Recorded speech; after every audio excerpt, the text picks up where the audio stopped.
Alhamdulillah, wassalatu wassalamu ala rasulillah wa ala alihi wa man tabi'ahum bi ihsan ila yaumiddin. Allahumma inna nas'aluka ilman nafi'a wa rizqan thayyiba wa amalan mutaqabbala. Baik ikhwani fiddin wa akhwati fillah, Bapak Ibu para jamaah sekalian, juga para pendengar dari Radio Muslim dan yang mendengar langsung live streaming di Facebook maupun di Instagram. Baik, sekarang kita masuk fikih manhajus salikin, masih kitab sholat. Ini pembahasan kedua dari kitab sholat tentang waktu sholat. Baik.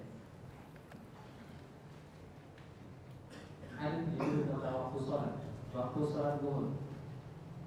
Syekh Abdul Rahman bin Nasir As-Sa'di rahimahullah berkata, wal aslu fihi hadits Jibril annahu amma Nabiy sallallahu alaihi wasallam في أول الوقت وآخره وقال يا محمد الصلاة ما بين هذين الوقتين رواه أحمد والنسائي والترمذي وعن عبد الله بن عمرو رضي الله عنهما أن النبي صلى الله عليه وسلم قال وقت الظهر إذا زالت الشمس وكان ظل الرجل كطوله ما لم تحضر العصر ووقت العصر ما لم تصفر الشمس ووقت صلاة المغرب ما لم يغيب الشفق ووقت صلاة العشاء إلى نصف الليل ووقت صلاة الصبح من طلوع الفجر ما لم تطلع الشمس رواه مسلم. Dalil tentang waktu salat ini adalah hadits Jibril. Ia pernah mengimami Nabi Sallallahu Alaihi Wasallam pada awal dan waktu akhir. Lantas dia berkata, wahai Muhammad, salat itu di antara dua waktu ini. Hadis riwayat Ahmad, An-Nasai dan Tirmidzi. Di bawahnya lagi. Dari Abdullah bin Amr radhiyallahu anhuma, Nabi sallallahu alaihi wasallam berkata, waktu salat zuhur jika matahari sudah tergelincir ke barat, ketika itu panjang bayangan sama dengan tinggi seseorang selama belum masuk salat asar. Waktu salat asar adalah selama matahari belum menguning. Waktu salat maghrib adalah selama belum hilang cahaya merah pada ufuk barat. Waktu salat isya adalah sampai pertengahan malam. Waktu salat subuh adalah dari terbit fajar selama belum terbit matahari. Baik, hadis riwayat Muslim. Kita lihat Syekh Abdul Rahman bin Nasir As-Sa'di menyebutkan sebelumnya tentang syarat-syarat sholat. Beliau katakan dukhulul waktu, yaitu masuknya waktu sholat. Maka sholat hanya boleh dilaksanakan kalau waktunya sudah masuk. Kalau sholat itu dilaksanakan sebelum waktunya maka harus diulang ya, harus masuknya waktu sholat terlebih dahulu. Ini syaratnya. Mana dalilnya yang menunjukkan waktu-waktu sholatnya? Maka beliau ajarkan kepada kita, setiap kali menyebutkan kalimat atau statement atau pernyataan, maka beliau sebutkan dalil. Apa alasannya para ulama setiap kali menyebutkan pernyataan kemudian sebutkan dalil? Di antara manfaatnya satu, untuk memberikan ketenangan. Karena ilmu yang dapat itu ilmu yang benar. Kalau dia tidak sebutkan dalil, orang ragu-ragu. Ini kok statementnya kayak gini, kok dalilnya nggak ada. Ya. Maka untuk memberikan ketenangan. Orang kalau menerima dalil, dia dengar ayat Al-Quran, dia dengar hadis-hadis Nabi Shallallahu Alaihi Wasallam, ya, maka hatinya itu akan tenang. Kemudian manfaat yang kedua, kenapa para ulama kalau menulis pernyataan kemudian menyebutkan dalil?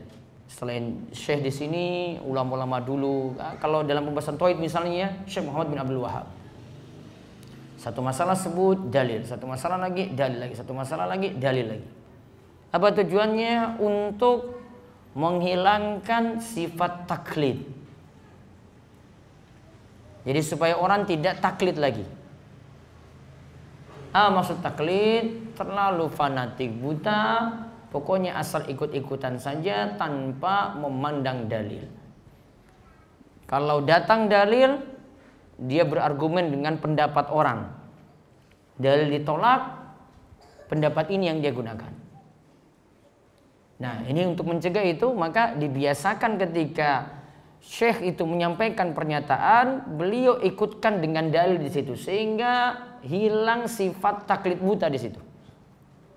Nah, beliau katakan wal aslu. Kalimat wal aslu di sini punya makna dalilnya adalah. Jadi bukan dasarnya ya. Jadi diterjemahkan, kalau mau diterjemahkan ya, lihat konteks kalimatnya. Al aslu ini tidak selamanya dikatakan hukum asalnya atau dasarnya, namun dibawa langsung ke makna dalilnya. Dalilnya adalah hadis Jibril, di mana Jibril annahu amman Nabiyya sallallahu alaihi wasallam. Jibril itu pernah mengimami Nabi sallallahu alaihi wasallam. Dan ingat, Jibril itu sayyidul malaikah, yaitu sayyidnya, pemimpinnya para malaikat. Pernah ada cerita ketika disampaikannya wahyu, yang pertama kali dengar wahyu Jibril dulu. Kemudian sampaikan itu orang-orang di bawah, sampaikan ke malaikat-malaikat di bawahnya, disampaikan kepada ketika turun ke langit berikutnya, kemudian malaikat-malaikat semua pada kumpul, kemudian tanya, "Maza qala rabbukum?" Ya, apa yang dikatakan oleh Rabb kalian? Ya, dinyatakan seperti itu oleh malaikat, ditanyakan seperti itu oleh para malaikat yang lainnya kepada Jibril ketika Jibril itu mendengar wahyu dari atas. Kalau dikatakan mendengar wahyu dari atas, berarti Allah itu di atas sana. Kalau Allah itu di mana-mana, nggak usah itu ke atas-atas. Cukup kemana? Nongkrong aja di muka bumi. Logikanya masuk kan? Ngapain Jibril itu ke atas coba? Kok sia-sia itu naik-naik gitu? Padahal ada cerita lagi dari sini, cerita yang lainnya, setan itu berusaha untuk mencuri berita langit pula. Ya, disebutkan dalam hadis, setan mencuri berita langit dengan mereka saling menumpuk satu yang lainnya sampai ke atas. Ya, satu yang lainnya naik seperti ini, diisyaratkan oleh perawi hadis seperti ini sampai ke atas. Maka ada yang berhasil mencuri berita langit sampai ke bawah, sampai ke bawah, sampai ke bawah, sampai kepada dukun dan tukang ramal. Ada yang ketika bawa turun berita tadi, ya, bawa berita langit tadi sudah dilempar oleh pelempar dari langit. Saya nggak mau terjemahkan ini meteor, karena meteor istilah baru. Ya, bilang aja itu pelempar dari langit. Set. Maka ada yang beritanya itu sampai ke bawah, ada yang beritanya tidak sampai, kemudian dibuat-buat oleh dukun atau tukang ramal bahwasanya beritanya seperti ini, seperti ini, seperti ini. Dia baru benar satu, dan satu ini yang dibawa-bawa, yang tersohor masuk koran.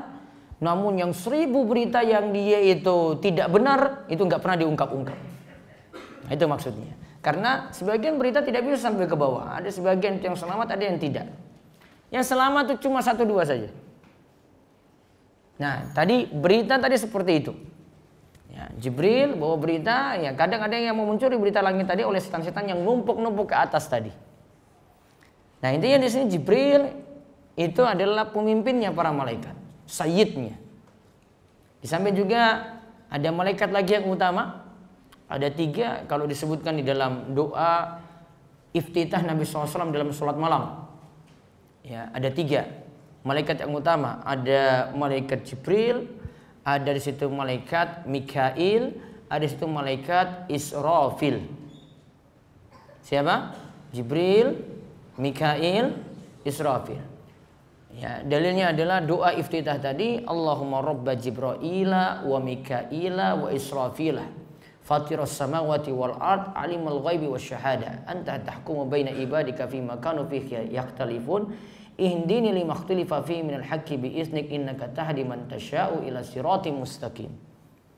Ini salah satu bacaan doa iftitah pada sholat tahajud. Nabi SAW praktekkan bacaan itu. Dan beliau punya bacaan-bacaan khusus untuk sholat tahajud, untuk iftitahnya. Adapun kalau untuk doa iftitah untuk sholat wajib, nanti ada bahasanya sendiri, nanti akan disinggung oleh Syekh Sa'di. Sholat wajib pakai yang mana, sholat sunnah itu pakai yang mana. Namun kalau untuk sholat tahajud tadi yang saya sebut. Nah, kembali ke 3 malaikat tadi, maka malaikat yang utama itu ada malaikat Jibril, ada malaikat Mikail, ada malaikat Israfil. Jibril apa tugasnya?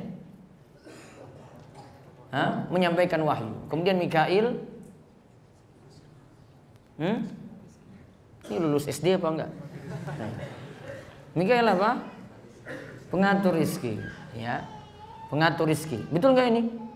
Betul. Terus Israfil. Israfil. Peniup sangkakala atau trompet tadi. Ya, entah ada yang berpendapat 2 kali tiupan, ada yang berpendapat 3 kali tiupan. Ya, Imam Ibnu Katsir berpendapat 3. Ya. Ibnu Katsir itu berpendapat 3. Kalau yang lainnya seperti Syekh Abdurrahman bin Nasir As-Sa'di itu berpendapat 2. Tiupan yang ketiga itu pada ayat wa nufikha fis suri fa idzahum minal ajdasi ila rabbihim yansilun. Surat Yasin ayat 51. Wa nufikha fis sur, dan ketika sangkakala itu ditiupkan. Ya, dan ketika itu ajdas yang di dalam kubur itu semuanya keluar. Ila rabbihim yansilun, kepada Rabb mereka, yansilun, mereka segera menghadap Allah, tidak tertunda-tunda. Ini dimaksudkan surat Yasin ayat 51 ini adalah tiupan yang ketiga menurut Ibnu Katsir. Kalau menurut ulama yang lainnya ini tiupan yang kedua, yaitu ketika dibangkitkan pada hari kiamat.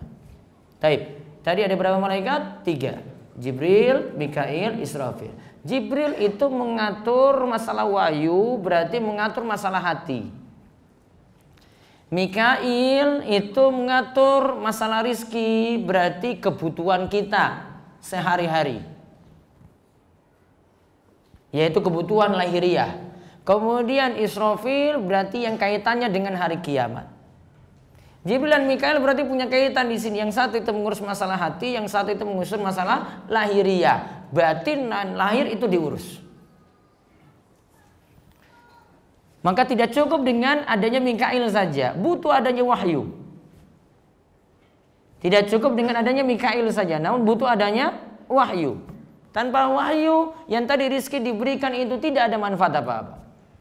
Maka wahyu itu turun ini sebagai penenang hati tadi. Jadi lengkaplah tadi, syariat itu jadi lengkap.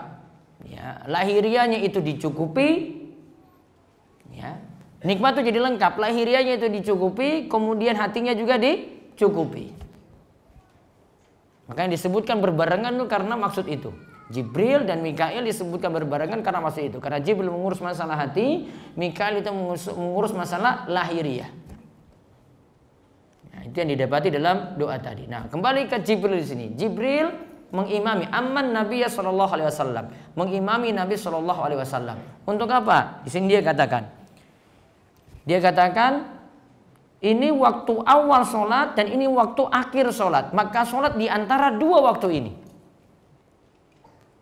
Ya, Jibril itu imami Nabi SAW ketika yang di waktu pertama, Jibril sholat di awal waktu, pada awal waktu. Hari berikutnya Jibril sholat pada akhir waktu. Maka dia katakan, Jibril katakan, sholat itu di antara 2 waktu ini. Waktu awal dan waktu akhir. Lalu ditambahkan lagi dengan hadis Abdullah bin Amr bin Al-As radhiyallahu anhuma.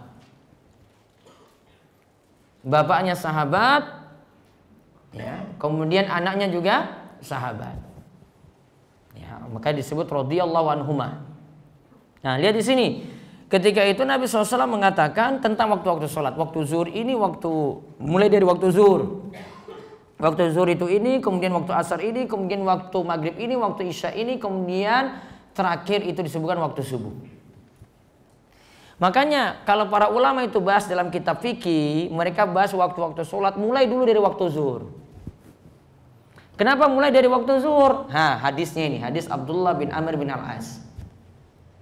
Mereka tidak mulai membahasnya dari waktu subuh, namun membahasnya dari waktu zuhur. Kenapa bahas dari waktu zuhur? Ini karena berpatokan dengan dalil. Oh, dalilnya mulai dari waktu zuhur, berarti mau dibahas waktu sholat mulai dari zuhur dulu. Walau hikmahnya apa kita belum tahu. Namun ikuti saja. Nah, urutan babnya kalau mereka itu bahas secara sistematik waktu sholat, zuhur dulu apa waktunya, kemudian asar dulu apa waktunya, kemudian maghrib, kemudian isya, terakhir subuh. Kalau mau ikuti urutan yang tepat ya seperti itu. Nah, sekarang kita lihat perintah dulu sholat pada waktunya. Sholat pada waktunya. Para ulama sepakat bahwa sholat lima waktu memiliki batasan waktu yang harus ditunaikan pada waktu tersebut.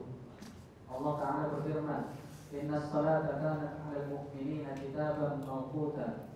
Sesungguhnya sholat itu adalah fardu dan ditentukan waktunya atas orang-orang yang beriman. Berarti lihat di sini An-Nisa 103, di sini disebutkan sholat sudah ada ketetapan waktunya. Ada waktu awal, waktu akhir. Maka kerjakanlah tepat waktu. Tepat waktu maksudnya apa? Kerjakan pada waktunya. Jangan sampai sebelum masuk waktunya, yaitu sebelum masuk waktu awal tadi sudah sholat. Atau jangan sampai keluar waktunya. Kerjakan di antara dua waktu ini. Nah, maka dari bahasan ini, gimana kalau orang itu meninggalkan sholat dengan sengaja? Subuh tadi itu nggak sholat, sengaja. Apakah ketika itu sholatnya harus diganti? Ataukah tidak? Kalau jumhur, kebanyakan ulama itu berpendapat harus diganti sholatnya. Subuh tadi dia itu nggak sholat, ya ingatnya ini pas isya ini, bukan ingatnya, mau tobatnya pas isya sekarang ini. Kalau ingatnya sudah ingat dia, ya. Namun dia nggak mau sholat, bangunnya jam 6, lebih penting kan kerjakan tugas daripada kerjakan sholat subuh. Ya, misalnya nih isya ini mau tobat ini. Apa yang dia lakukan dengan sholat subuhnya tadi? Ulang itu kalau menurut jumhur atau kebanyakan ulama. Namun sebagian ulama seperti Syekh Muhammad bin Shalih Al-Utsaimin itu berdalil dengan ayat ini dan kaidah bahwasanya waktu sholat wajib itu punya batasan awal dan akhir. Siapa yang tinggalkan batasan awal dan akhir ini dengan sengaja keluar dari waktunya, maka tidak ada qadha. Kewajibannya taubat. Kewajibannya apa? Taubat. Namun kalau pakai pendapat jumhur tadi, qadha. Berarti kalau selama setahun dia itu nggak pernah sholat, suruh qadha semua sholatnya. Selama setahun. Wah berat, ya siapa suruh kamu tinggalkan? Dia berasa wah ini berat sekali, ya itu resikonya. Kalau jumhur berpendapat kayak gitu. Namun kalau menurut Syekh Muhammad bin Shalih Al-Utsaimin tadi cukup tobat saja untuk itu, dan dia di antara bentuk tobatnya adalah tambah lagi dengan kebaikan, tambah lagi dengan sholat-sholat sunnah. Kenapa? Karena sholat punya batasan waktu awal dan akhir. Dia tinggalkan dengan sengaja, maka waktunya sudah habis. Tidak disuruh balik lagi kerjakan itu. Namun kewajibannya karena tinggalkan yang wajib, kewajibannya taubatan nasuha. Taubatan nasuhanya gimana? Ya nyesal. Kemudian yang kedua kembali taat, berarti kembali sholat lagi rutin. Yang ketiga dia bertekad tidak mau mengulanginya lagi di masa akan datang. 3 syarat ini yang para ulama ini sebut, ya, disampaikan juga oleh Ibnu Katsir ketika bahas firman Allah, ya ayyuhalladzina amanu tubu ilallahi taubatan nasuha. Maka beliau sebutkan, para ulama katakan ada 3 syarat taubat, yaitu menyesal yang pertama, yang kedua itu kembali taat, kemudian yang ketiga itu bertekad tidak mau mengulangi dosa itu lagi di masa akan datang. Terus yang sudah ditinggalkan gimana? Ya sudah dia sesali itu. Biar lebih yakin lagi maka perbanyak lagi sholat-sholat sunnah untuk menutupi kesalahan-kesalahannya yang dulu. Karena Nabi SAW itu mengatakan wa atbi isayyatal hasanata tamhuha. Itu ikutilah setiap kejelekan itu dengan kebaikan. Maka kebaikan ini akan menghapuskan kejelekan-kejelekan yang ada tadi. Kebaikan yang dilakukan selanjutnya itu akan menghapuskan kejelekan-kejelekan yang dilakukan sebelumnya. Nah itu perintah untuk sholat pada waktunya. Terus kalau sholat di awal waktu gimana? Paling bagus. Namun tidak semua sholat itu dikerjakan pada awal waktunya. Namun kita diperintahkan sholat pada waktunya, yaitu tepat waktu. Apakah awal waktu itu jadi wajib? Tidak. Nanti ada pembahasannya sendiri di sini. Ya, Nabi SAW ketika ditanya tentang amalan yang paling afdol, Nabi SAW itu katakan as-sholatu fi awwali waqtiha. Sholat pada awal waktunya. Ya. Namun kalau yang dimaksudkan dalam ayat ini adalah sholat pada waktunya, yaitu kalau masih ada waktunya maka kerjakan pada waktu tersebut. Namun kalau dikerjakan paling awal ya paling bagus.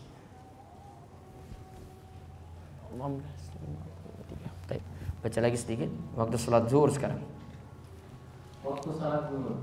Awal waktu salat zuhur adalah waktu zawal, yaitu saat matahari bergeser ke barat. Waktu zawal ini adalah saat matahari condong dari pertengahan langit ke arah barat. Ketika seseorang mulai takbir sebelum zawal, lalu nampak zawal setelah dia bertakbir untuk sholat atau di pertengahannya, maka sholatnya tidaklah sah. Taib. Ini berdasar dalam Al-Iqna. Al-Iqna itu sebenarnya kitab syarah dari matan Al-Ghaya wa Taqrib karya Al-Khatib Asy-Syirbini. Ya.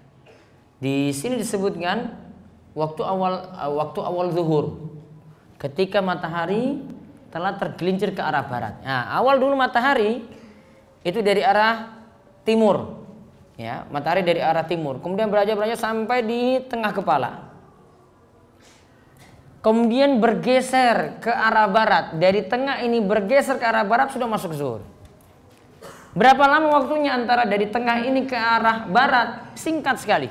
Pokoknya sudah condong ke arah barat, sudah dikatakan sudah masuk waktu sholat zuhur. Di atas kepala belum. Namun kalau ketika sudah condong ke arah barat, maka sudah dikatakan sudah masuk zuhur. Nah, kalau ada orang yang sholatnya ini sebelum waktu zawal ini, sebelum condong ke barat, kok sudah sholat zuhur?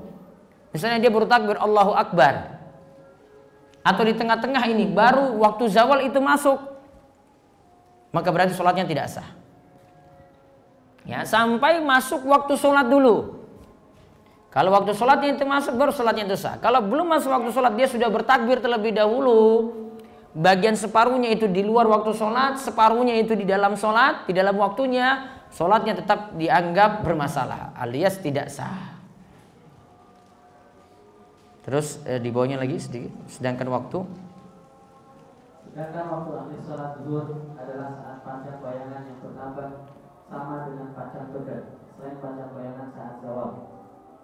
Akhirnya waktu zuhur inilah dimulainya waktu sholat asar. Inilah pendapat jumhur ulama yang diselisihi Imam Abu Hanifah, di mana beliau berpendapat bahwa akhir waktu sholat zuhur adalah saat tinggi bayangan sama dengan 2 kali tingginya selain tinggi bayangan saat zawal. Taib, tadi dijelaskan waktu akhir sholat zuhur adalah saat panjang bayangan yang bertambah sama dengan panjang benda, selain panjang bayangan saat zawal. Taib, dibaca lagi di bawahnya disunahkan mengerjakan sholat zuhur di awal waktu.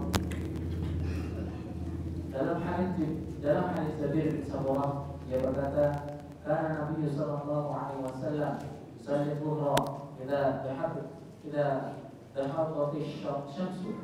Nabi sallallahu alaihi wasallam pernah sholat zuhur ketika matahari telah tergelincir ke barat. Taib. Nabi SAW pernah sholat zuhur ketika matahari telah tergelincir ke barat. Di sini jadi dalil paling afdol sholat zuhur di awal waktu, pada awal waktu. Terus disunahkan mengakhirkan sholat zuhur ketika cuaca begitu panas. Hal ini berdasarkan hadis lainnya, idza ishtadda al-harru fa'baridu as-shalah fa inna shiddatal harri min fayhi jahannam. Apabila cuaca sangat panas, akhirkanlah sholat zuhur sampai waktu dingin, karena panas yang sangat merupakan hawa panas neraka jahanam. Idza ishtadda al-harru fa'abridu anis shalah fa inna shiddatal harri min fayhi jahannam. Jika cuaca sangat panas, maka akhirkanlah waktu sholat zuhur, karena panas tadi, hawa panas tadi itu min fayhi jahannam, hawa dari neraka jahanam. Artinya gini, neraka para ulama itu katakan punya 2 keadaan, yaitu keadaan yang sangat-sangat panas dan yang kedua keadaan sangat-sangat dingin. Ketika keadaan itu, musim itu panas dan keadaan sangat-sangat panas sekali, maka hawa jahanam itu keluar dan terpengaruh ke muka bumi. Begitu juga ketika cuaca sangat-sangat dingin, ya neraka berubah itu jadi sangat-sangat dingin, membeku. Ya. Dan ini yang para ulama juga jelaskan ketika istilah pergantian musim tadi. Pergantian musim panas, musim dingin, pengaruh dinginnya juga karena itu. Kok bisa seperti itu? Imani saja. Ya.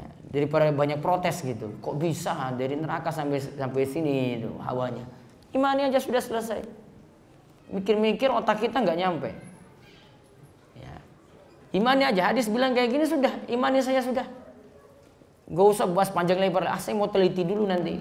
Saya mau jadikan bahan tugas akhir saya. Kamu cari kerjaan aja. Sudah imani aja, sudah imani selesai. Imani, kita mengimani hal gaib itu seperti itu. Mengimani tentang malaikat. Kok malaikat nggak kelihatan? Kok catat amal kita? Ya sudah imani saja. Jibril itu bagaimana? Kemudian Mikail itu bagaimana? Israfil itu gimana? Kita nggak tahu bentuk fisiknya. Ya, penting kita tahu malaikat-malaikat itu ada sudah. Kalau ada bentuk fisiknya, jelaskan, imani lagi. Kalau kita baru tahu secara global, secara umum baru tahu tugas-tugasnya, imani dulu seperti itu. Di Jibril ada lagi penjelasannya. Sayapnya itu sekian banyak, besarnya itu bagaimana, ada. Dalil ini datang, imani lagi. Walaupun kita nggak lihat, imani saja. Gak usah saya mau lakukan penelitian dulu nih. Ini betul nggak nih panjangnya itu sekian, banyaknya sayapnya itu sekian. Kamu tambah-tambah kerjaan saja. Ya, tugasnya ibadah saja sudah daripada ngurus-ngurus Jibril. Ya, tugasnya cuma ibadah saja sudah selesai. Hal yang kita itu cukup imani, ya kita imani saja. Dijelaskan tambah dalil lagi, lebih detail lagi, imani lagi. Tidak dijelaskan kaifiyah secara spesifik, sudah. Nggak usah lagi bahas tentang masalah kaifiyah tadi. Kaifiyah itu jelaskan detail. Bentuknya gimana, ininya bagaimana, sifatnya bagaimana. Nggak dijelaskan, nggak usah dibahas. Nah, terus ada keterangan tadi, batasan mendinginkan. Batasan mendinginkan, memangkirkan, berbeda-beda sesuai keadaan selama tidak terlalu panjang hingga mendekati waktu akhir sholat. Baik, sesuai keadaan. Kadang ada yang punya keadaan matahari yang sangat panas sekali, maka dia undur. Ya, mungkin undur setengah jam sudah cukup. Ada yang mau undur 1 jam lagi sudah cukup, sudah. Ya, tidak perlu terlalu lama. Tergantung keadaan di masing-masing tempat. Nah, terus pembahasan terakhir dijelaskan tadi tentang kita lihat keadaan matahari dan lihat keadaan bayangan, atau lihat keadaan matahari terbit, atau lihat keadaan matahari tenggelam. Sekarang pertanyaannya, apakah melihat ini harus? Ya, melihat ini harus. Kalau nggak melihat, ya berarti nggak ada sholat. Harus lihat dulu. Ataukah boleh pakai perhitungan-perhitungan, alias menggunakan perhitungan ilmu hisab? Boleh nggak jadwal sholat itu pakai ilmu hisab? Nah, sekarang kita bahas. Lihat di bawahnya. Hisab pada waktu sholat. Hisab pada jadwal waktu sholat. Untuk penetapan waktu sholat cukup dengan mengetahui keadaan yang dimana bisa diketahui lewat ilmu hisab atau cara apapun. Di dalam hadis tidak dipersyaratkan harus melihat keadaan matahari. Berarti dengan ilmu hisab pun bisa diperkirakan. Yang kedua di bawahnya. Untuk masalah melihat hilal disebutkan dalam hadis Ibnu Umar radhiyallahu anhu, Rasulullah sallallahu alaihi wasallam bersabda, "Idza ra'aitumuhu fasumu, wa idza ra'aitumuhu fa'aftiru, fa in ghumma 'alaikum faqduru lahu." Jika kalian melihat hilal, maka berpuasalah. Jika kalian melihatnya lagi, maka berhari rayalah. Jika hilal tertutup, maka genapkanlah bulan menjadi 30 hari. Lihatlah di sini. Lihatlah di sini dipersyaratkan melihat, tidak dengan hisab. Baik, lihat dua keadaan berbeda. Yang pertama, kita bahas tentang melihat keadaan matahari gelap malam, ya. Ini cuma sekedar kita tahu saja. Oh, ini keadaannya sudah gelap. Keadaannya sudah gelap, ini bagaimana cara tahunya? Bisa pakai perkiraan. Dan nanti keadaannya untuk yang hari kemarin dengan saat ini tidak beda jauh. Ya sudah, dipakai lagi, ada hitungan cuma beda 1 menit tenggelamnya mataharinya, besoknya lagi beda lagi, besoknya beda lagi. Perhitungannya ada. Bisa pakai seperti itu. Namun kalau untuk masalah hilal harus pahami beda. Karena dalam masalah hilal itu melihat awal bulan. Terutama kita itu pakai untuk misalnya masuk bulan Dzulhijjah, berarti untuk kepentingan sholat Idul Adha dan urusan haji. Juga termasuk memasuk bulan Ramadan. Juga termasuk mau masuk bulan Syawal untuk hari raya. Disyaratkannya apa? Disyaratkan di sini tidak dengan cuma mengetahui keadaan. Beda. Kalau tadi matahari cuma tahu keadaan, oh sudah gelap. Karena kalau di situ pakai melihat seperti melihat hilal, sudah nggak ada sholat kalau nggak ada matahari berarti.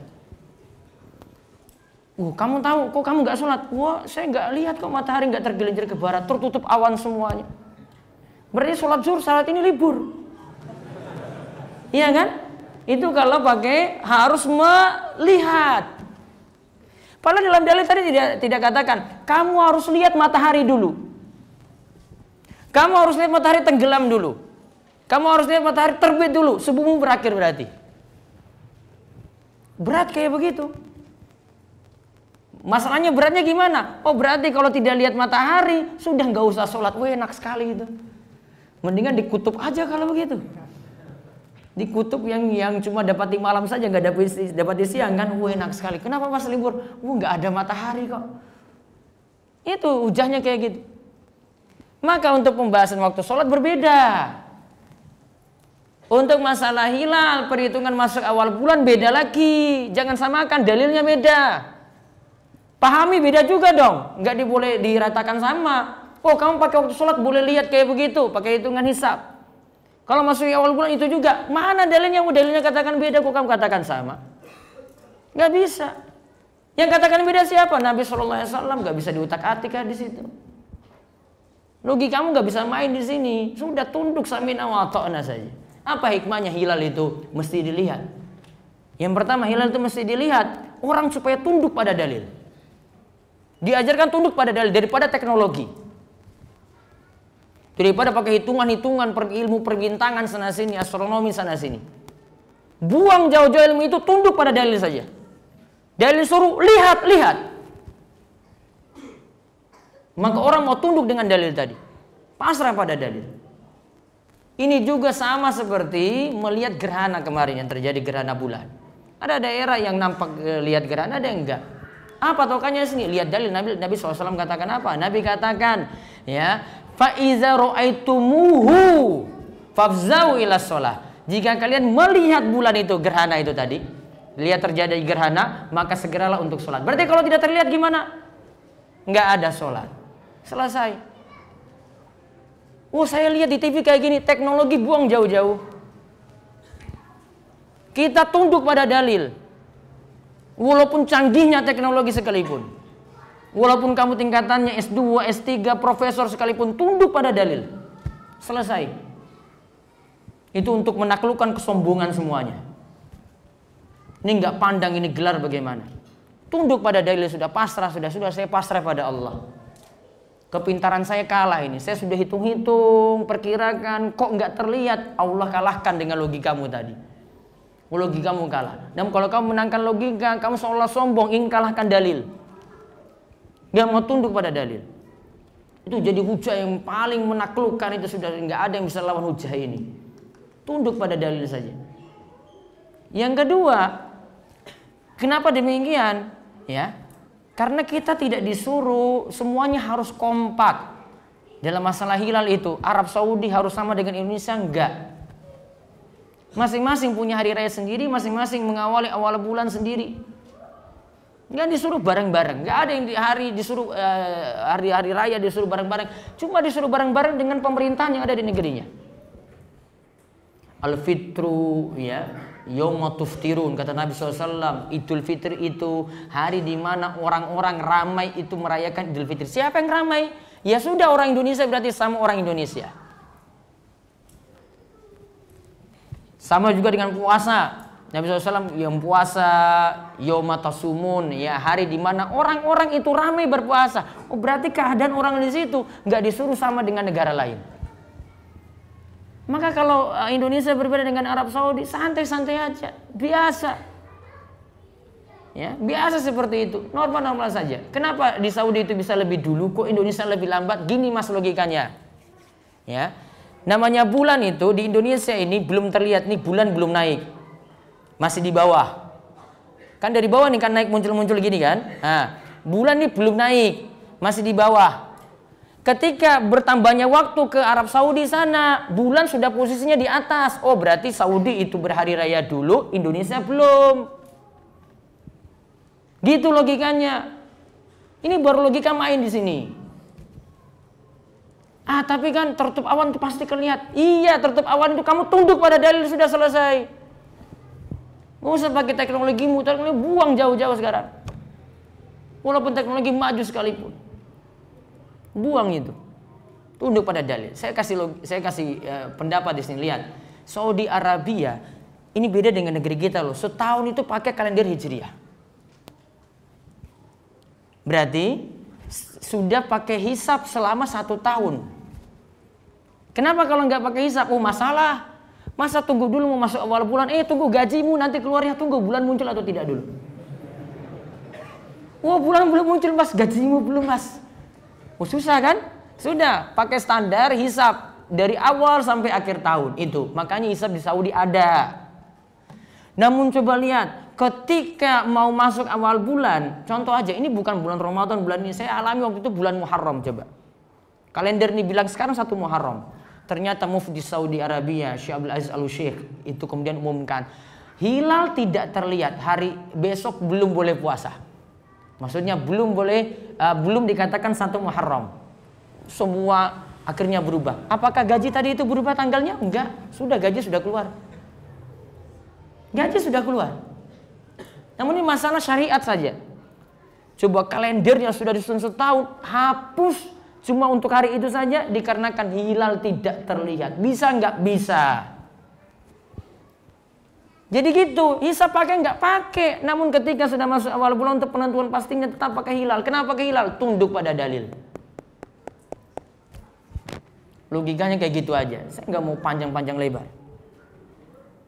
Ya, semoga di sini disuruh lihat langsung, bukan wujud, namun ru'yatul hilal.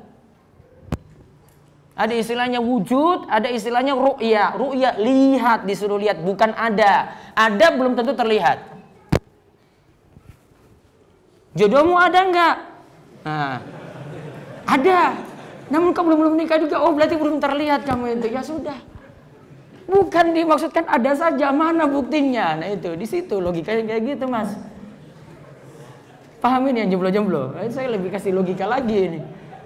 Jodoh ada gak? Ada. Kau belum nikah-nikah? Iya, belum terlihat Ustaz. Ya sudah kalau gitu.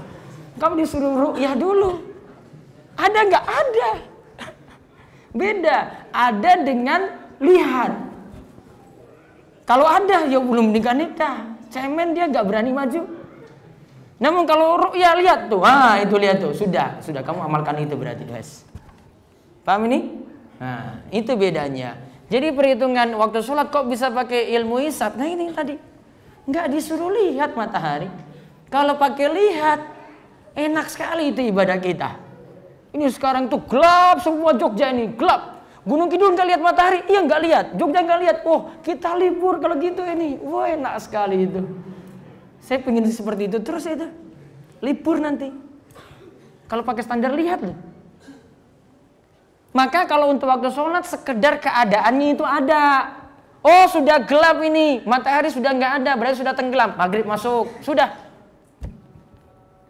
Kalau matahari nggak terlihat, sekarang tertutup awan. Nah ini kan biasanya kemarin 5:30 juga, ya berarti 5:30 juga sekarang untuk waktu maghrib. Sudah amalkan seperti itu.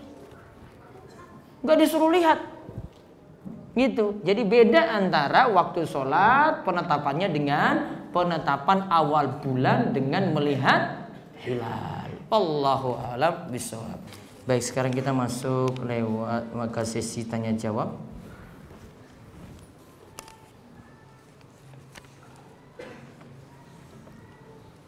Saya ingin bertanya di manakah batas zikir pagi dan petang? Apakah boleh zikir pagi petang di kendaraan? Boleh di kendaraan. Batasan waktunya nanti saya akan simpulkan terakhir insyaallah. Namun beberapa pembahasan sebelumnya sudah dijelaskan tentang batasan zikir pagi dan petang.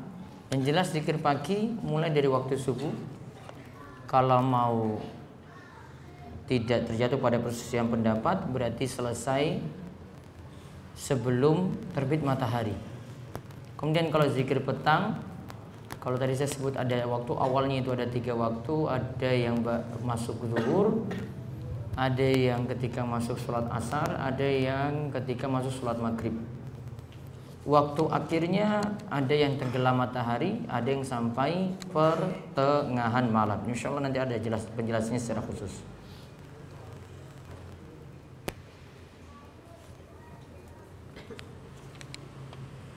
Bagaimana jika ada ustadz yang membicarakan kekurangan ustadz lain di depan para jamaahnya? Boleh kalau dengan tujuan menjelaskan kesalahan dari ustadz tersebut tanpa tunjuk hidung. Artinya tidak ditunjuk personnya siapa, cuma menunjukkan kesalahan secara global saja biar orang-orang tidak termakan dengan kesalahannya tadi.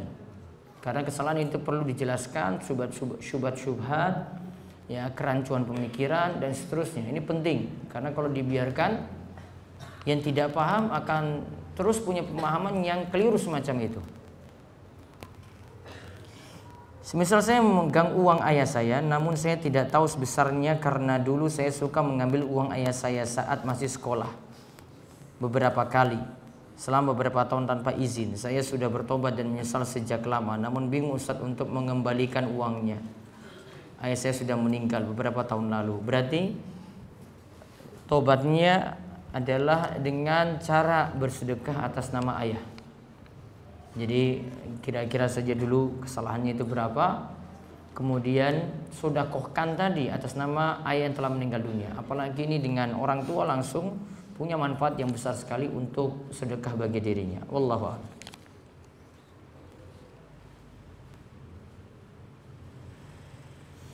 Apa hukum mengikuti lomba-lomba keduniaan? Contoh lomba karya tulis ilmiah tentang ilmu dunia yang di dalamnya dikenai uang pendaftaran. Tidak boleh kalau uang pendaftaran tadi dipakai untuk hadiah lomba. Ya, kalau ada pendaftaran, uang pendaftaran dari tiap peserta, kemudian nantinya hadiah diambil dari situ, maka itu sistem judi. Kecuali ada di situ lomba tadi untuk biaya pendaftaran ini adalah untuk operasional macam-macam. Hadiah di luar itu dari sponsor misalnya, maka harus dijelaskan ini hadiah dari sponsor bukan dari uang pendaftaran tadi, biar ada kejelasan. Wallahu a'lam. Bagaimana cara hijrah dari pekerjaan yang syubhat? Sedangkan saya tidak pernah punya pengalaman dalam berdagang sehingga saya ragu-ragu. Siapa yang meninggalkan sesuatu yang haram karena Allah, maka Nabi SAW katakan Allah akan beri ganti kepadanya dengan sesuatu yang lebih baik. Hadis riwayat Ahmad. Maka menunjukkan kalau memang yakin itu salah, tinggalkan itu. Yakin Allah yang beri rizki, bukan bergantung pada diri sendiri. Kalau masih percaya pada diri sendiri, tidak mau serahkan urusan tadi kepada Allah, ya memang kayak begini jadinya. Ragu untuk keluar dari pekerjaan yang syubhat atau pekerjaan yang haram. Harus yakin seperti itu. Maka nanti Allah akan buka pintu rizkinya, entah dengan dagang kayak, kalau itu dia kerja di perusahaan dapat perusahaan yang lain yang lebih bagus atau yang lainnya.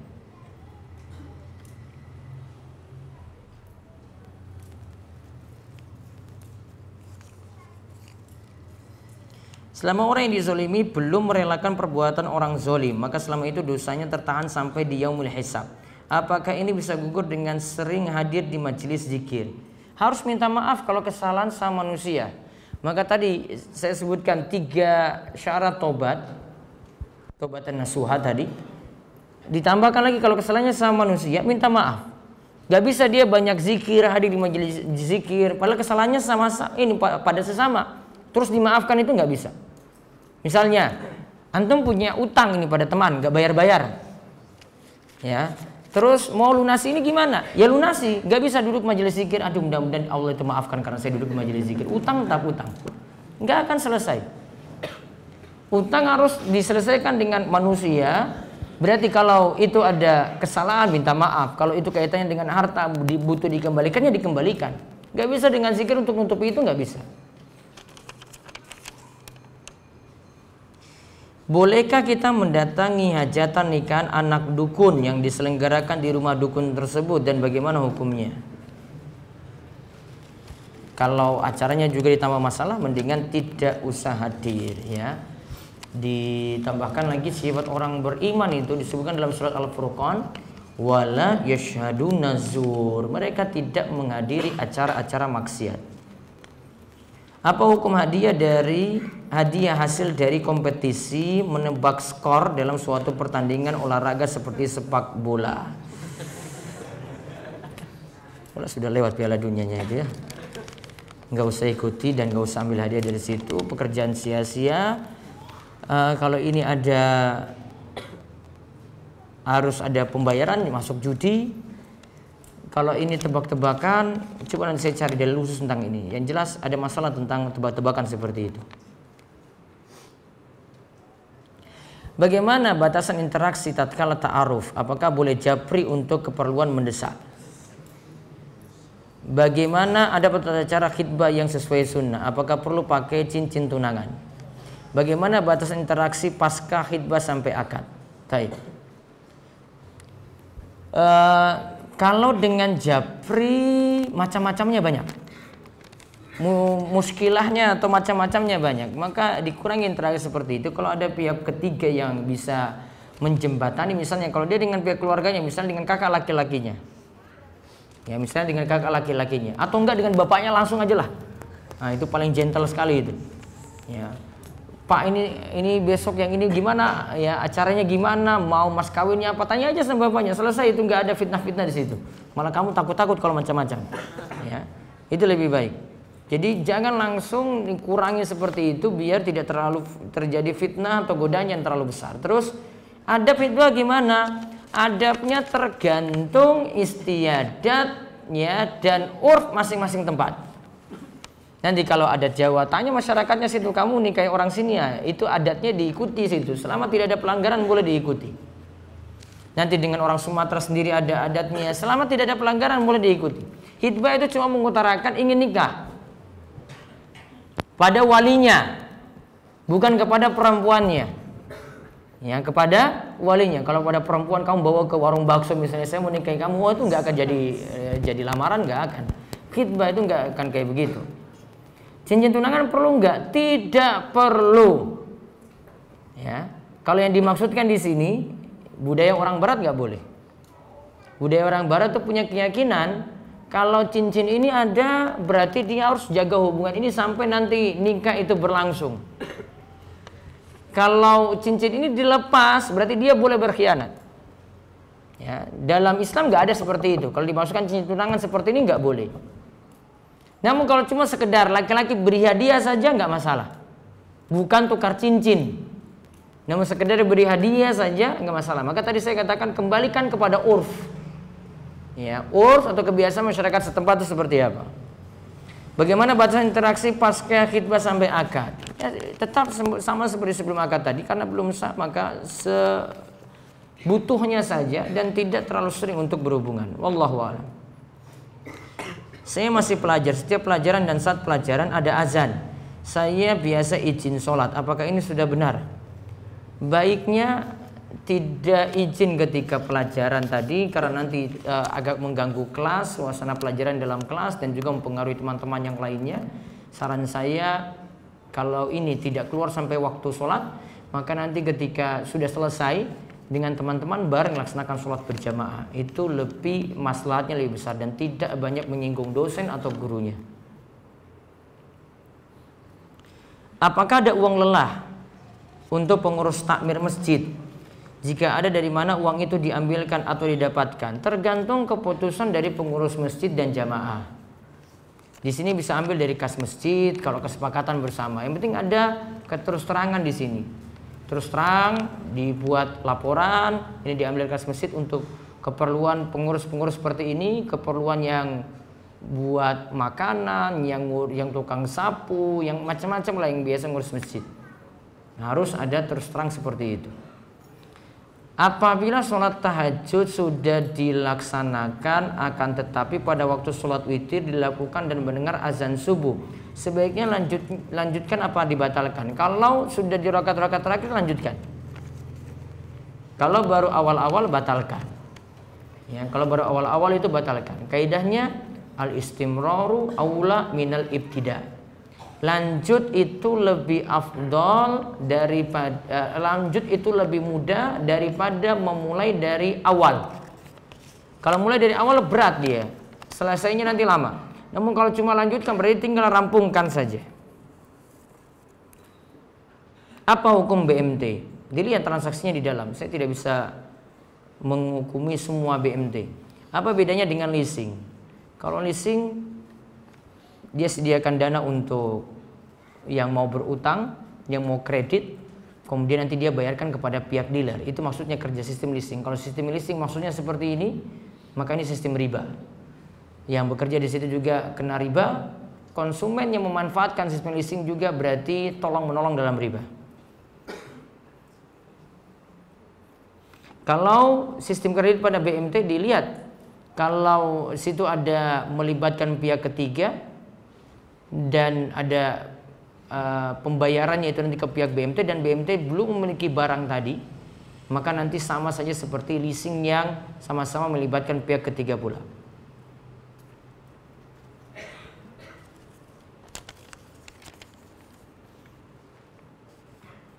Kalau menghafal Al-Quran mulai dari juz 30 atau dari juz 1 Ustadz, baiknya dari surat-surat pendek terlebih dahulu.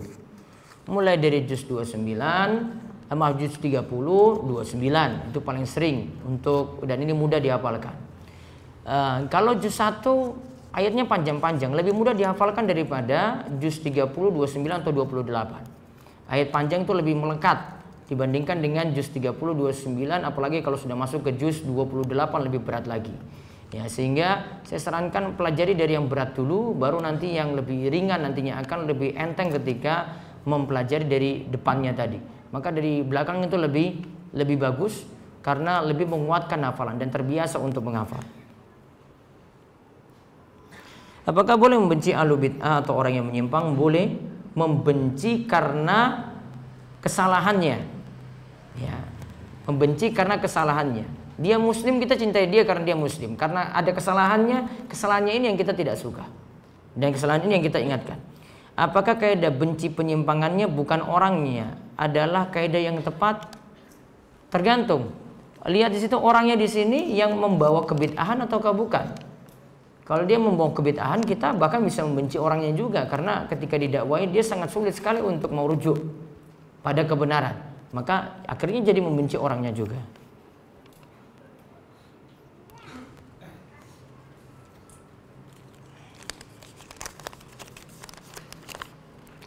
Ada dua pihak, A dan B. Keduanya awalnya adalah saudara seperantauan yang sangat akrab.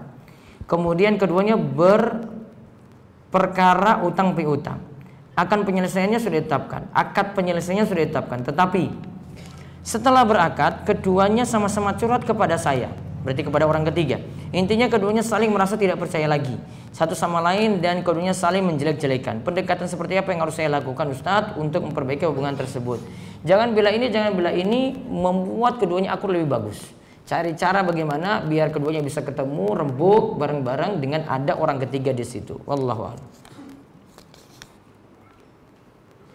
Saya memiliki pendapat bahwa kita tidak boleh merasa paling benar sendiri. Akan tetapi belakangan saya makin ragu apakah yang saya jalani ini benar. Mohon nasihatnya. Iya, kalau kamu bilang nggak boleh benar sendiri, ya kamu sendiri nanti ragu-ragu.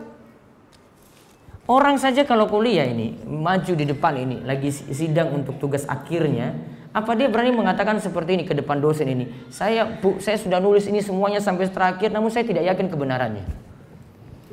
Berani bilang kayak gitu? Kamu sudah berbulan-bulan nulis ini, terus ujung-ujungnya kamu tulis ini, saya sudah tulis ini berbulan-bulan, namun saya belum yakin kebenarannya. Coba. Bisa bilang kayak gitu? Kalau enggak S1, S2 lah. Itu sudah siap-siap disuruh tulis ulang lagi itu. Karena dia sendiri nggak yakin kebenarannya. Coba.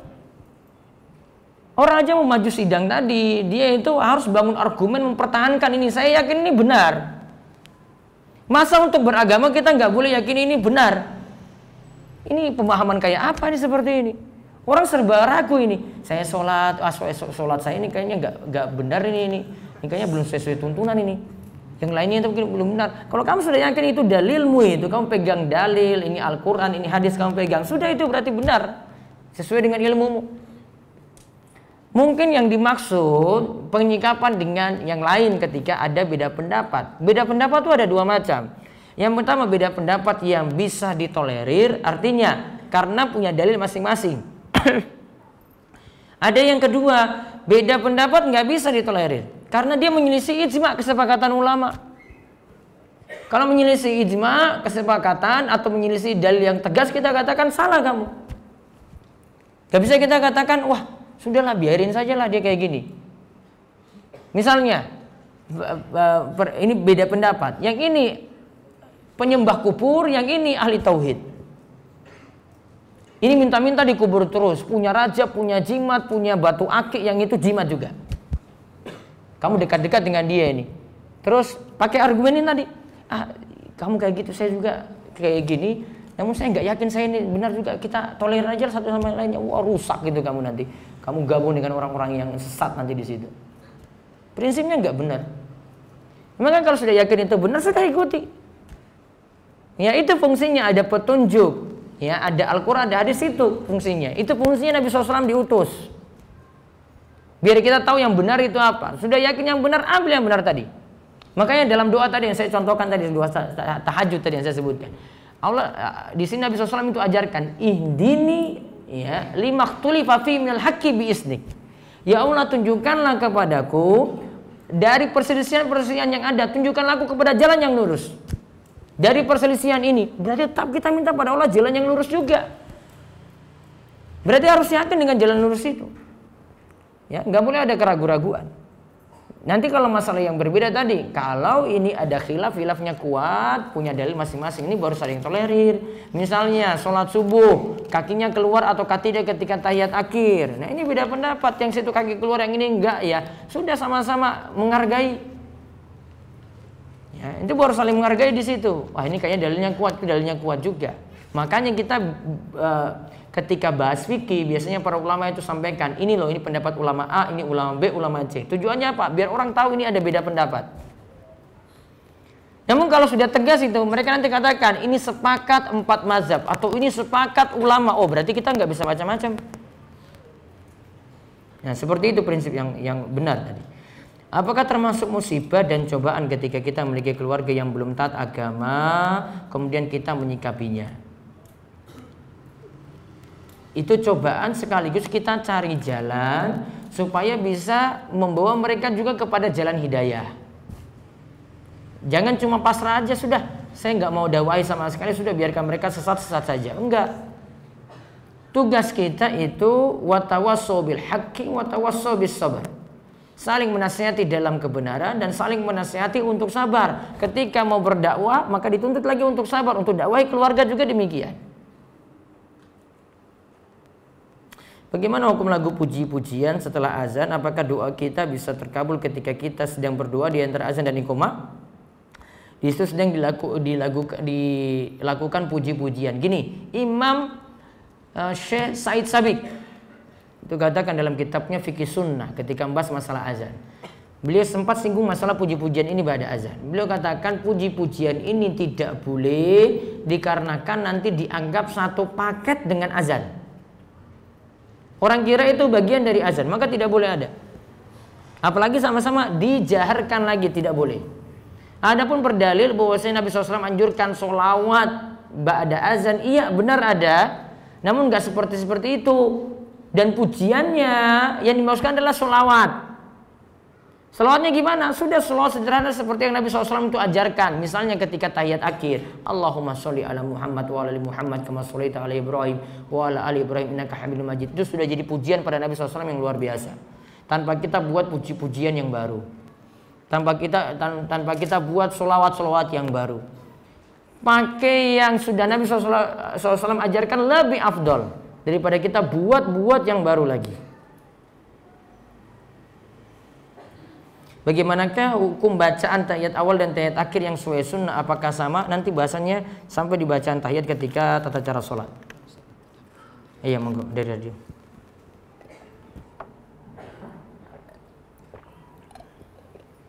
Silakan. Ada pertanyaan dari pendengar radio Muslim, Ustaz. Assalamualaikum, Ustaz. Waalaikumsalam warahmatullahi wabarakatuh. Perusahaan ojol ojek online membukakan kredit HP, motor, helm dan sebagainya untuk driver ojol yang pembayarannya dipotong langsung dari saldo GoPay, misal 5.000 per hari. bolehkah membeli barang kredit di perusahaan ojol tersebut? Dia beri pakai GoPay. GoPay itu deposit. Terus ada diskon. Asalnya kalau tidak ada diskon, artinya beli dengan harga yang sama seperti itu tidak ada masalah. Berarti cuma dipotong dari depositnya. Nanti yang masalah itu kalau ada diskonnya. Kalau beli pakai GoPay ada diskon, kalau tidak pakai itu nggak ada diskon. Nah itu baru bermasalah. Terus? Yang kedua, Ustaz, jika kita sedang sholat ba'diyah maghrib, lalu ada yang menepuk isyarat jamaah saat kita masih di rakaat pertama, apakah kita harus mengeraskan suara? Ketika ada yang nepuk kita ketika sholat ba'diyah maghrib, berarti dia ingin sholat maghrib bareng kita. Maka yang sholat sendirian tadi langsung berubah niat jadi imam. Namun dia tetap melaksanakan sholat ba'diyah maghrib 2 rakaat. Dia keraskan saja, kemudian lanjut terus sampai 2 rakaatnya selesai dengan bacaan jahar tadi. Lalu yang sholat maghrib yang ngikuti kita, dia tinggal tambah lagi 1 rakaat. Boleh ada beda niat antara imam dan makmum seperti itu. Ya. Boleh ada beda niat antara imam dan makmum. Dan dalilnya banyak yang membahas hal ini. Allahu a'lam. Ada lagi? Bagaimana hukum membuat SIM dengan cara menembak? Dan bagaimana hukum berkendara tanpa pakai SIM tapi tetap mengikuti peraturan lalu lintas? Gak boleh. Suruh tobat itu. Terus buat SIM ulang lagi. Ya, suruh buat SIM ulang lagi. Ya, nembak gak boleh. Adanya situ nyogok. Nabi SAW katakan orang yang menyuap dan yang disuap sama-sama kena laknat. Sudah selesai berarti. Dia lewat jalan nembak tadi berarti nyogok gitu. Nggak ada jalan lain. Maka ketika itu cara tobat dia tes ulang lagi dan menyesali untuk perbuatan tadi. Walaupun kamu bilang ini saya pakai SIM sogok, namun saya tata lalu lintas, sama saja. Bukan masalah itu. Kamu ketika punya ini lewat jalan yang bermasalah, maka tes ulang lagi untuk itu. Wallahu a'lam. Sudah. Baik. Apakah benar waktu sholat subuh saat ini terlalu cepat karena banyak tokoh yang memperselisihkan itu? Saya masih memakai rujukan Kemenak, jadi pakai itu, dan ketika jadwal yang ada juga dari Kemenak tadi dibandingkan dengan hitungan dari Ummul Qura sama juga. Jadi saya masih tetap pakai itu. Ya. Walaupun di sini ada yang melakukan penelitian, ya silahkan. Ya, bagusnya tidak dipublish sampai menjelek-jelekan pemerintah di sini. Bagusnya itu kepentingan ini untuk didiskusikan dengan pihak yang menyusun jadwal ini. Ya, biar nanti tidak terlalu banyak membuka aib orang gitu di tengah-tengah umum. Ya. Sebagai jasa catering, bolehkah menerima order dari resepsi pernikahan yang tidak syar'i seperti acara pernikahan yang ada musik dan ikhtilat? Kan cateringnya kan cuma nyajikan orang makan. Dia bukan dukung acara secara keseluruhan. Dan dia tidak terlibat langsung. Dan tidak perlu dia atur itu juga. Misalnya ini catering, oh saya mau kasih catering di situ. Namun di pesta ini nggak boleh ada musik. Oh nggak bisa. Catering nggak ada urusan dengan itu. Yang ada urusan dengan itu apa? Sound system. Iya kan? Berarti yang punya jasa sound system yang harus buat aturan tadi. Nah, kalau yang tanya jasa sound system baru saya jawab ini. Boleh nggak jasa sound system itu membolehkan yang nyewa tadi untuk memutar musik? Nah, itu baru pas.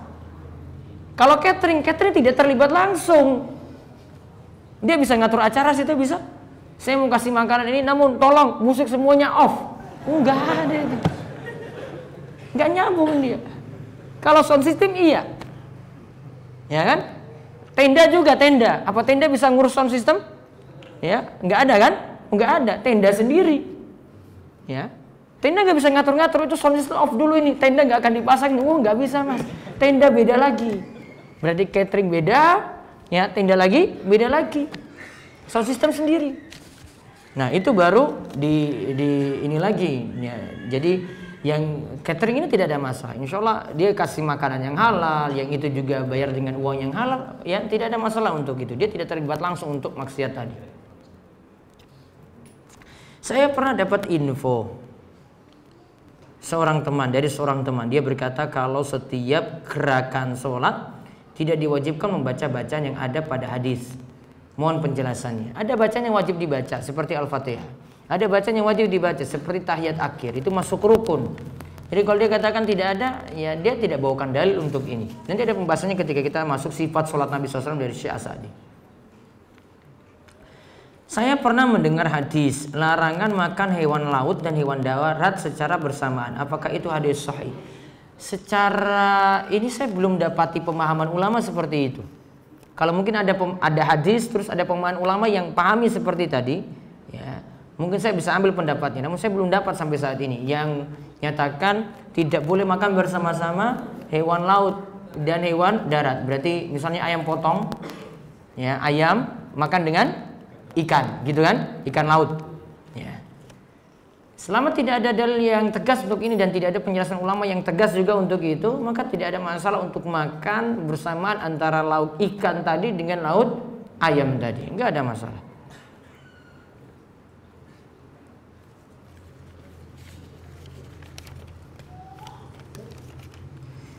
Bolehkah memberi uang kepada pengemis di lampu merah? Lihat pengemisnya dulu. Kalau pengemisnya lagi main gitar, nggak usah dikasih. Ya, dia lagi main alat-alat musik, nggak usah dikasih. Kalau memang dia itu orang yang butuh, kita husnuzon padanya, diberi.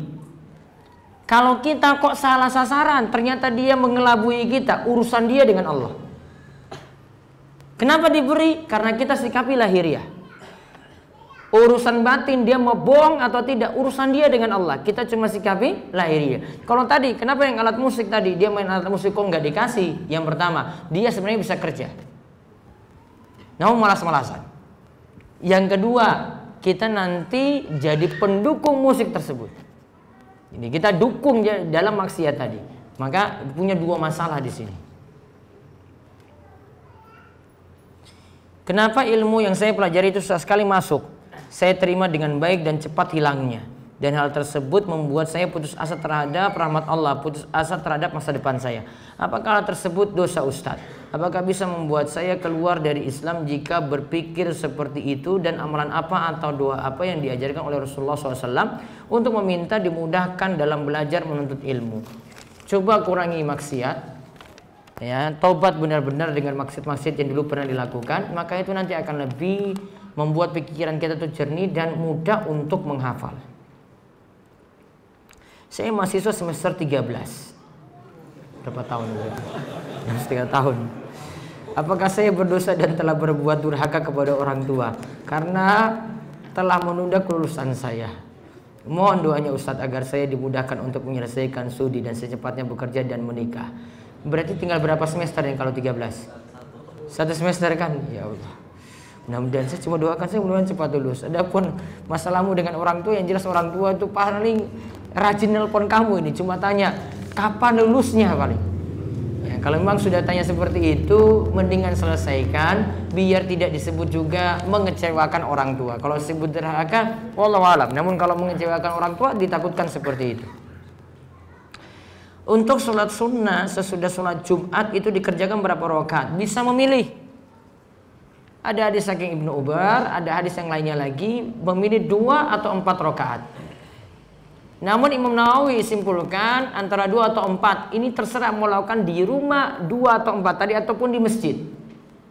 Yang jelas 4 rakaat lebih afdol karena 4 rakaat itu lebih banyak. Maka aksaru fi'lan kana aksaru fadlan. Yang lebih banyak aktivitasnya lebih besar pahalanya. Apakah boleh dalam syariat Islam melaksanakan puasa nazar di hari Sabtu dan hari Ahad? Boleh. Nazar ini punya sebab. Boleh lakukan pada hari Sabtu maupun hari Minggu atau hari Ahad dan tidak ada larangan di situ. Adapun larangan puasa pada hari Sabtu, sebenarnya tidak ada dalil tegas yang menjelaskan hal ini. Yang ada masih dibolehkan kalau punya sebab, dan nazar itu adalah sebab. Apakah bibi dari pihak saudara nenek menjadi mahram untuk kita, untuk ikhwan? Nenek ada bibinya lagi, sudah jauh seperti itu. Apabila kita sholat di akhir waktu karena uzur lalu belum sampai 1 rakaat masuk waktu selanjutnya, apakah sholat kita sah? Apakah ketika masuk waktu sholat berikutnya kita langsung berhenti atau tetap diteruskan? Saya akan jelaskan nanti hadisnya. Masih beberapa pertemuan lagi insya Allah. Sabar-sabar saja menunggu. Apakah seorang yang minum alkohol amal ibadah selama 40 hari tidak diterima? Ada hadis yang menyebutkan seperti ini. Namun kesuciannya ataukah tidak nanti saya cek lagi. Saya pernah dengar hadisnya, saya lupa derajatnya. Bagaimana cara menghapus dosa orang-orang yang pernah minum alkohol tobat?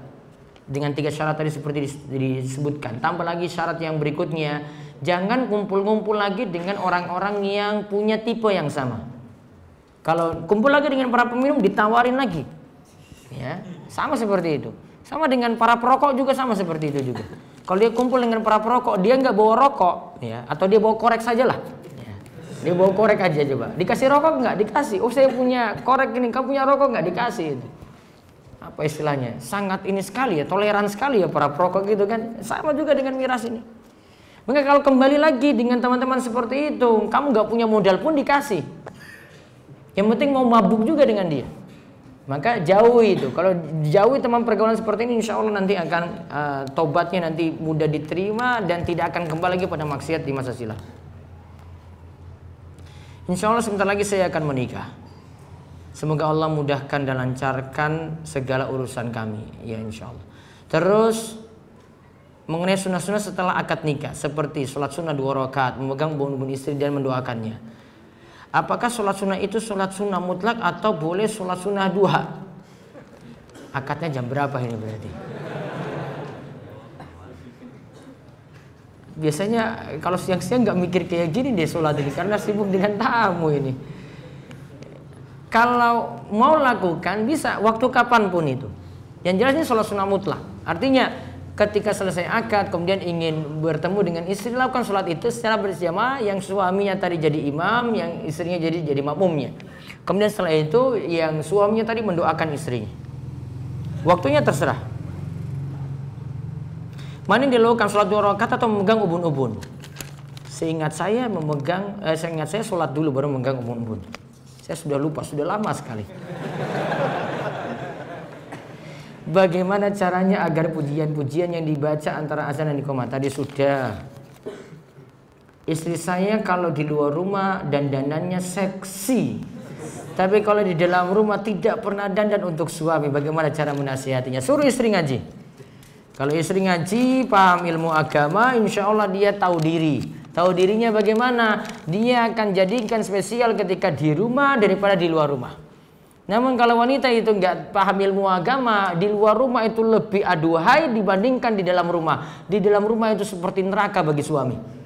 Ya, mau lihat istrinya aduh serba salah. Ya, mau cium bau, ya bau keringat, bau dapur. Ya, mau dekati tidak ada bau sama sekali. Wah, semuanya serba salah. Namun kalau paham agama, insya Allah itu nurut pada suami dan dia tahu harus berpenampilan bagaimana ketika di rumah.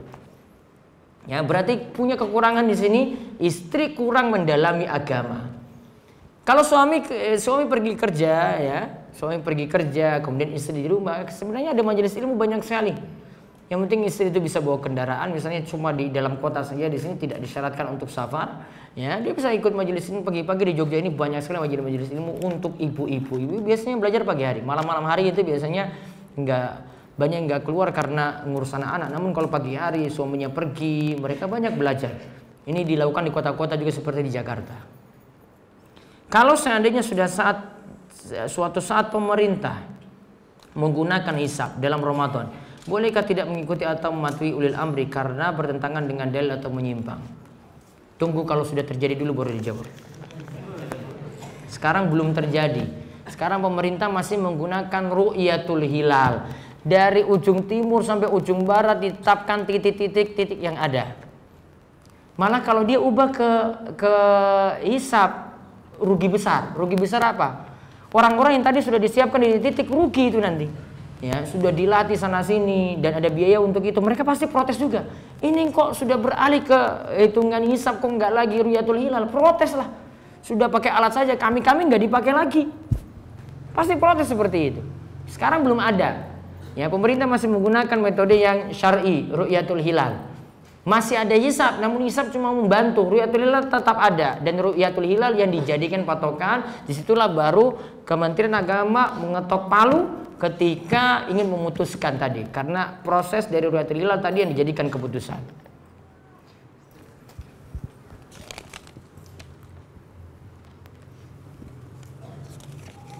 terakhir ya.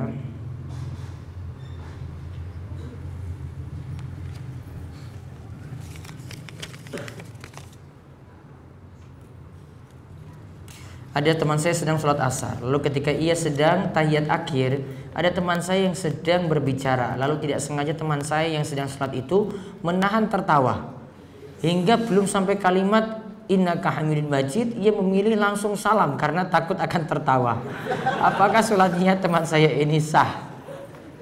Dia sampai innaka hamidun majid, belum sempat keluar suara berarti, ya artinya belum sempat keluar berbicara, sah sholatnya. Ya, namun kalau di tengah-tengah sholat dia ampet terus itu, dia tahan terus itu, terus terbongkar suaranya sebelum salam, batal sholatnya. Ya. Wallahu a'lam bishawab. Ini demikian. Nanti insyaallah pertanyaan yang lainnya di pertemuan berikutnya akan dijawab. Demikian, kita ketemu lagi nanti malam Jumat pekan depan. Dan mudah-mudahan semuanya diberikan kesehatan, umur panjang, dan diberikan keistiqomahan dalam ilmu dan amal. Kita tutup dengan doa kafaratul majelis. Subhanakallahumma bihamdika asyhadu an la ilaha illa anta astaghfiruka wa atubu ilaik. Assalamualaikum warahmatullahi wabarakatuh.